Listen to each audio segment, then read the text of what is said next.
नमस्कार, मी अंकुश मुकेंद्र तायवाडे, राहणार वाघोली, पोस्ट काटपूर, तालुका मोर्शी, जिल्हा अमरावती।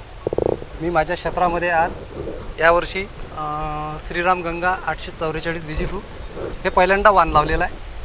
आणि यावर्षी मी लावल्यानंतर यावर्षी दुष्काळीचं सावट असून ही जी व्हेरायटी लावली या व्हेरायटीमध्ये बोंड साईज आणि जे समजा आमच्या भाषेत आम्ही म्हणतो कास्तकार समजा की सरकीचं वजन हे वेट खूप निघालं, म्हणजे जवळपास 7.2 ग्रॅमच्या जवळपास ते वेट निघालेलं आहे। आणि पहिला वेचा सीतादईचा सोडता दुसरा वेचा जर काढला आम्ही तर आता आमचा समजा 40 क्विंटल 4 एकरमधला निघून गेला आहे। आणि विशेष म्हणजे या पराठीची रोगप्रतिकारशक्ती आणि हरितद्रव्य बनवण्यामध्ये समजा जे लवचिकपणा आहे ते पण खूप छान आहे आणि रोगाला प्रतिकार आहे। आता हे समजा सोनू कापूस वेचून राहिली आणि आपण तिलाच म्हणजे विचारू की कापूस वेचायला कसा आहे। एक सोनू कापूस समजा असा वेचायला कसा चालला, सोपी आहे म्हणजे ओढल्यानंतर एका कैरीतून लगेच येते। आणि वजन कसं काय वाटते, चांगलं वाटते, मजुरीच्या मनानं समजा पुरते।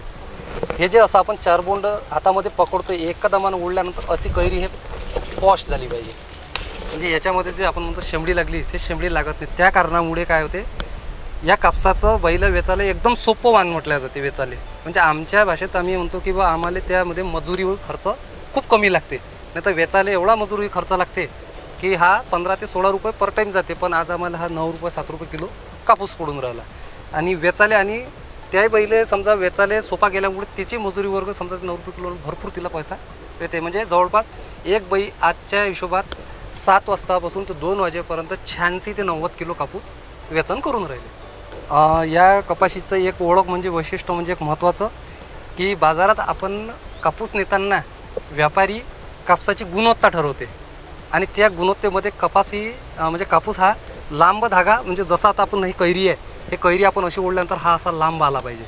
आणि त्यानंतर यामधले जे समजा इले एक 5 कैरी आहे, 5 कैरीचं बोंड आहे, तर त्यामध्ये 1 2 3 4 5 6 7 8 9 10 पंच म्हणजे एका कैरीमध्ये 10 जर असेल तर अशा 5 कैरीमध्ये 50, म्हणजे सरासरी 42च्या तुम्ही सरकीचं याच्यामध्ये वेट आहे। त्यामुळे हे कपाशीचं वेट हे भरपूर चाललं। आता मी यावर्षी माझं पहिलंच वर्ष लावणीचं, पण पुढल्या वर्षी मी संपूर्ण 5 फुटाच्या सव्यानं 5x2च्या सव्यानं अमृत पॅटर्न जसं करतो तसं मी ह्या प्लॉट करणार आहे पूर्ण ड्रीपवर। आता हा तर आपला खाली झाला म्हणजे बिना याचं झालेला आहे, पण त्याच्यानंतर जो करणार आहे त्यामध्ये मग मला असं वाटते की बा आपलं एकरी 20 ते 21च्या समोर आपण उत्पन्न घेऊ शकतो। दुसरी गोष्ट म्हणजे कशी, आता आपल्या आजूबाजूच्या शेतीला इतरत्र व्हरायटी आहे आणि त्यांना जो ॲव्हरेज लागून राहिला तो 4 3 5 अशा हिशोबानं, आणि इथे जो ॲव्हरेज लागन हा मला 15 ते 16 क्विंटलच्या जवळपास ॲव्हरेज लागू शकते। हा आमचा प्राथमिक अंदाज आहे, पण त्याच्या समोरही ॲव्हरेज जाऊ शकते। 160 दिवसाच्या नंतरचं लढणार वाण आहे। दुसरी गोष्ट म्हणजे वाण हे असं आहे की जेवढं लॉंग चाललं तेवढंच चांगला वाण आहे, कारण का 160 दिवसाचं वाण असल्या कारणामुळं याची जे असं समजा क्षमता आहे हे अजूनही याच्यामध्ये माल तयार करू शकते नवीन।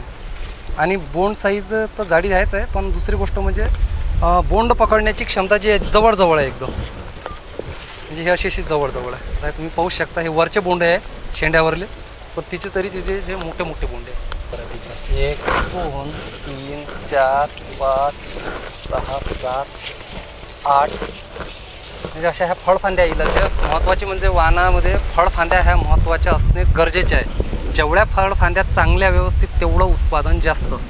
आणि ह्या वाणामध्ये 844 मध्ये एक विशेष आहे की इले फळफांद्या सुरुवातपासून आणि डूब करून चालणारी, म्हणजे विशेषतः म्हणजे सरळ न वाढणारं, म्हणजे सरळ काही व्हरायटी सरळ वाढते, पण हा असा डूब करून म्हणजे असा सावध गतीनं चालते आणि फळफांद्या करत निघते, त्यामुळे हिचं उत्पन्नामध्ये अग्रेसर आहे।